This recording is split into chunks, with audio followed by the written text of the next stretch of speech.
చేస్తున్నాం జయలలిత గారికి. మరి ఆమె తీస్తారా లేదో చేయండి. హలో జయలలిత గారు నమస్కారం, నేను యజ్ఞమూర్తి. నమస్కారం, చెప్పండి మూర్తి గారు. ఏం లేదు, నా ముందు ఇప్పుడు కళ్యాణి గారు ఉన్నారు. ఆహా, ఆమె ఏమంటున్నారంటే నేను ఏదైనా చెప్పానంటే అది జరిగిపోతుంది, ఆ, ఇది మా ఇంట్లో వాళ్ళందరికీ తెలుసు, అందుకని నేను ఆచితూచి మాట్లాడతాను, ఆ, జయలలిత గారికి బాగా తెలుసు, కావాలంటే కనుక్కోండి అంటే ఆ, మీకు అది వాస్తవమే. మీకు చేశాను. అంటే ఇప్పుడు యాక్చువల్గా మేము ఇంటర్వ్యూలో ఉన్నాము. అవునా? Okay, okay. అందులోనే మీకు కాల్ చేశాను అనమాట. Thank you. నిజమేనంటారా? ఏమున్నా అన్న బయటకి చెప్పేస్తుంది, మనసులో ఉంచుకోదు. ఓకే పోలా మనిషి. ఓకే.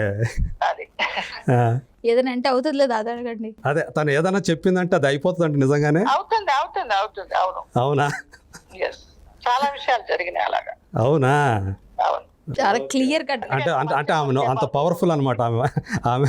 మంచి పలికే బాబు, చెడు మాట్లాడకంటా నేను. ఓకే. అదే అందుకని జాగ్రత్తగా మాట్లాడాలి అమ్మ ఏదైనా మాట్లాడితే కనుక.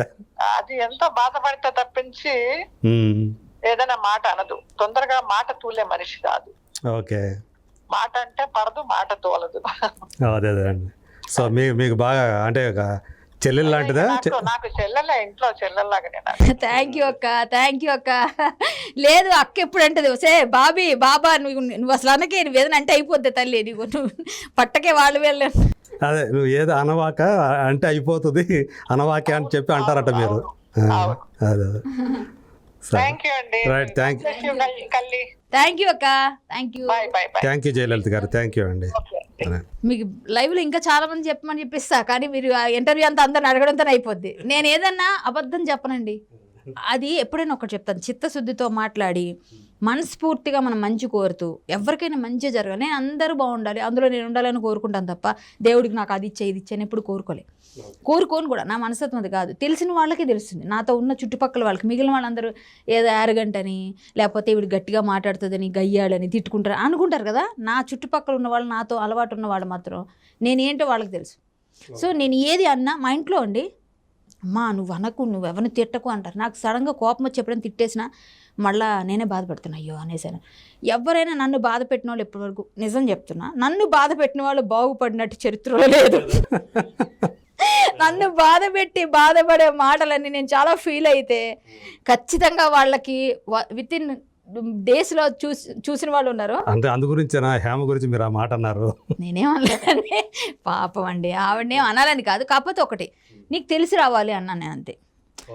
ఇంకో మాట అండి, బెంగళూరు పోలీసులు జాగ్రత్త చూసుకో, వాళ్ళు మంచిగా ట్రీట్ అంతా చూస్తారనేసి ఆ వీడియోలో అనేసా నేను. అసలు ఆమెను అరెస్ట్ చేసే వరకు వెళ్తే నేను కూడా అనుకోలేదు. చూడండి మరి కాదండి, అసలు మీరు ఆ వీడియో టాలీ చేసి చూసుకోండి. అసలు నేను అలా అనలే, బెంగళూరు పోలీసులు మంచి తీస్తారు, సిద్ధంగా ఉండన్నా అంతే. బాబోయ్, నేను తర్వాత మొన్న అరెస్ట్ అయిపోయిన వెంటనే ఇదేంద్రా నాయన నేనేమన్నా. సార్ నమ్మరు మీరు, జగన్మోహన్ రెడ్డి గారు టీటీడీ విషయంలో చేసిన విషయంలో ప్రతిదీ నేను వెళ్ళి టీటీడీ విషయంలో ఫైట్ చేశా. టీటీడీ విషయంలో అక్కడ పైకి వెళ్ళి నేను ప్రెస్ మీట్లు పెట్టా. ఓకే, మీకు అక్కడ మీకు కనిపించిన విషయం ఏంటి?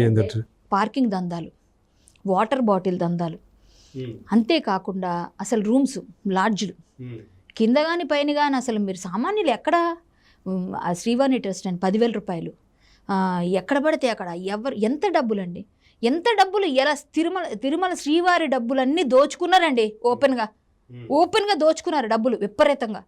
ఇవాళ టీటీడీ ఉద్యోగులు ఈ మధ్య మాట్లాడుతున్నారు అందరూ, అంతకుముందు ఎందుకు మాట్లాడారు? భయం, రౌడీ రాజ్యం అదేమన్నా.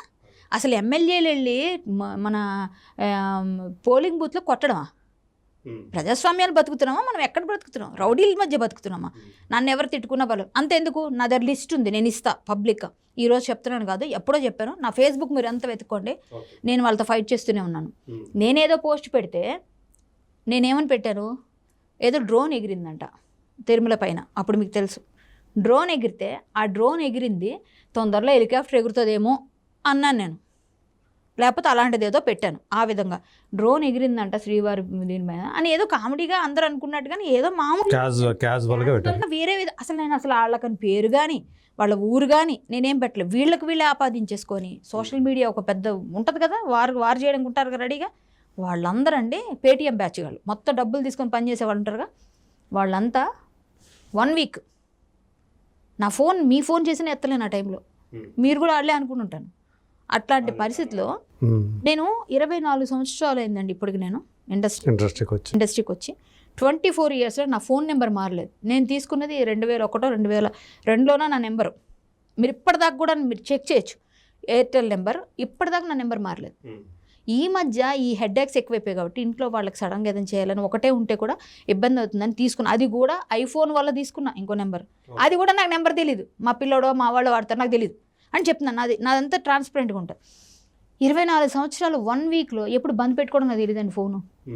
ఆ బూతులు వినలేక, ఆ తిట్లు వినలేక, ఆ నరకం ఎందుకు ఇది నాకు అని అర్ధరాత్రి అపరాత్రి లేదు 2 గంటలకి 3 గంటలకి 4 గంటలకి ఫోన్ చేసి ఒక 4,000 5,000 missed calls, 4,000 5,000 receiving calls.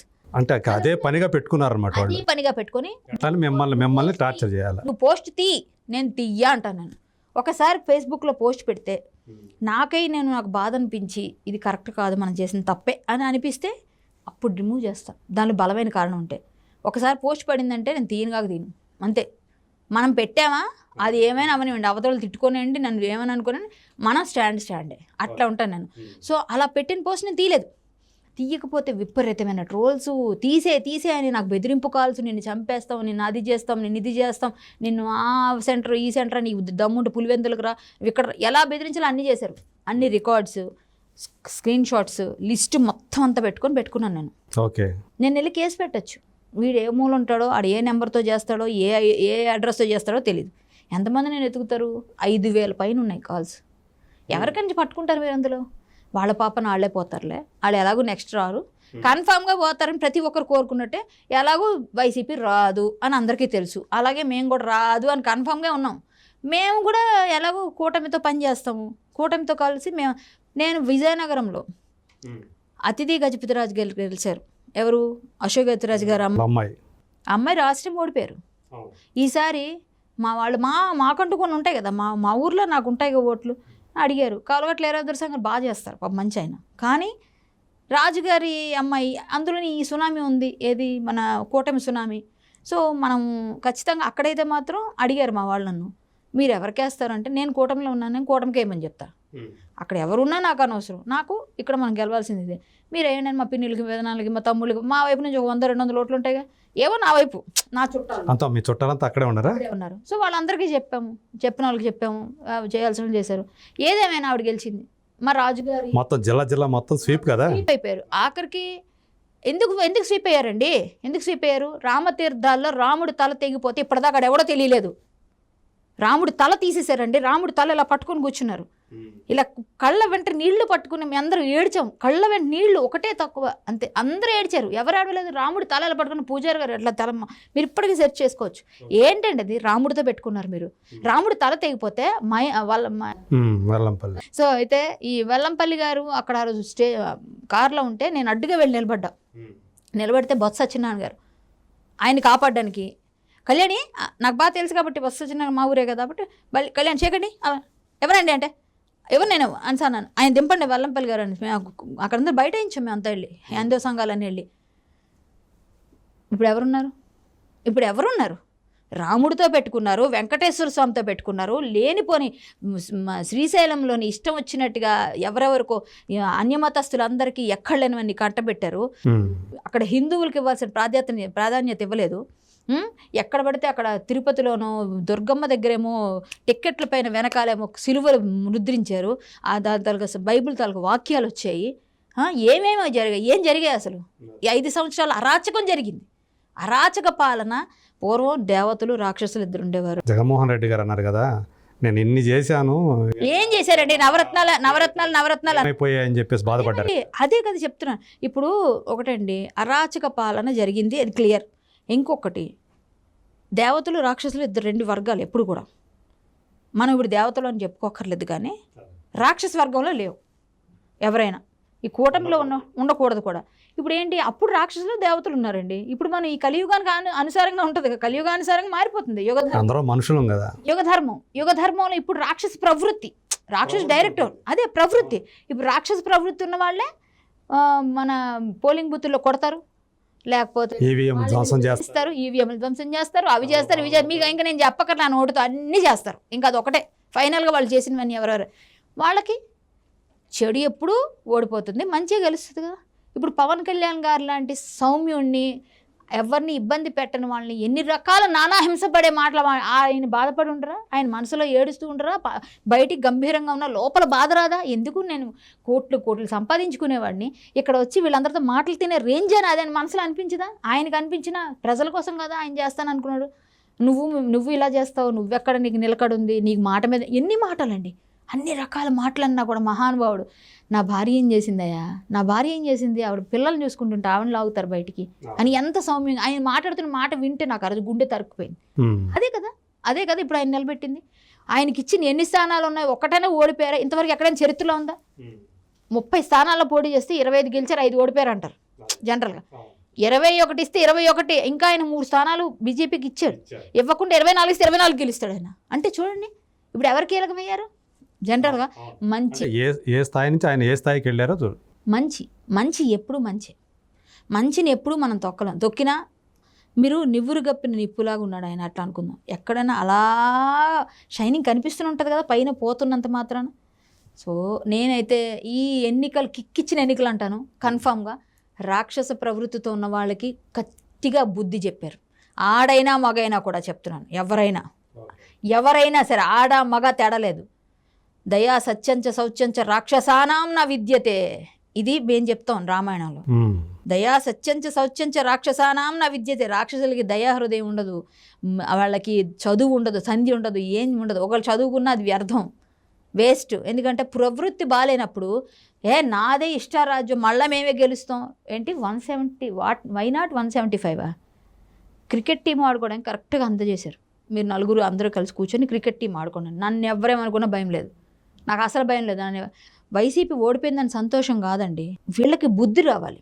Next time ఇలాంటి జరగకూడదని బుద్ధి తెచ్చుకోవాలి. ఇప్పుడు వీళ్ళు ఎంత సూపర్ చేసేస్తే వీళ్ళని కూడా ఉంచుతారు అనుకుందాం. కొన్ని రోజుల తర్వాత అయినా ఎవరికైనా మొహం ముత్తుతుంది, ఒక 15 సంవత్సరాలు వేసుకుందాం అండి, పోనీ ఒక 20 సంవత్సరాల తర్వాత అయినా మళ్ళీ మార్పు కోరుకుంటున్నారు ప్రజలను, మళ్ళీ ఏదో ఒకటి దాంతో వస్తారు కదా ఎవరో కదా. అవును, అప్పటికైనా ఇది గుణపాఠం అవ్వాలి. నా మీద కోపం పడుతూ ఇప్పుడు ఇలా మాట్లాడింది కదంటే ఏం రాదు. ఎందుకు మనం ఇలా మాట్లాడించు పరిస్థితి తెచ్చుకున్నాం.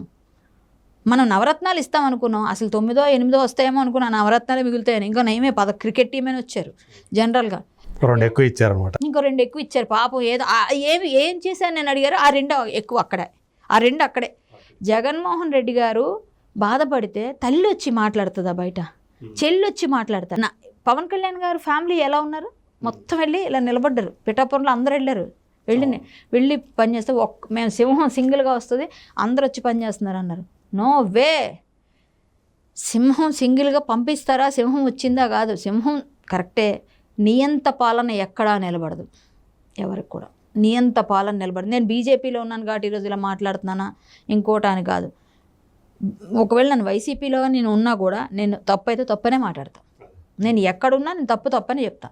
నేను బీజేపీలో ఉన్నా, వైసీపీలో ఉన్నా, జనసేనలో ఉన్నా, ఇంకో దానిలో ఉన్నా, ఇంకో తెలుగుదేశంలో ఉన్నా, ఎక్కడున్నా నేను ఒకలాగే మాట్లాడతాను. ఎందుకంటే తప్పుని ఖండించాలండి. మనం మనుషులం, మనం కొంచెం మనకంటూ సెల్ఫ్ రెస్పెక్ట్ ఉంటుంది, అది పోగొట్టుకోకూడదు ఎవరు కూడా. అది ఎవరికైనా పెయిన్ వస్తుంది. ఇప్పుడు సెల్ఫ్ రెస్పెక్ట్తోనే కదా ఎవరైనా నేను చేయను అని చెప్పంటారు. పవన్ కళ్యాణ్ గారు ఎంత పెయిన్ తీసుకుంటే ఈరోజు మీకు ఎన్నికల ఫలితాలు ఇచ్చారు. ఆయన ఎంత పెయిన్ తీసుకున్నారు. ఖచ్చితంగా ఇక్కడ బీజేపీ ఆంధ్రాలో పడిపోవడానికి కొంతమంది నాయకులు కారణం అని చెప్తారు. అప్పట్లో బీజేపీని బాగా డౌన్ చేశారని. సో బీజేపీ మళ్ళీ ఒక్కసారిగా 8 మా ఏరియాలో 2-3 అసలు నేను గూస్ బంప్స్ అనుకోండి. నాకు మీరే నమ్మలేకపోయారా? కిక్ వచ్చింది నాకు.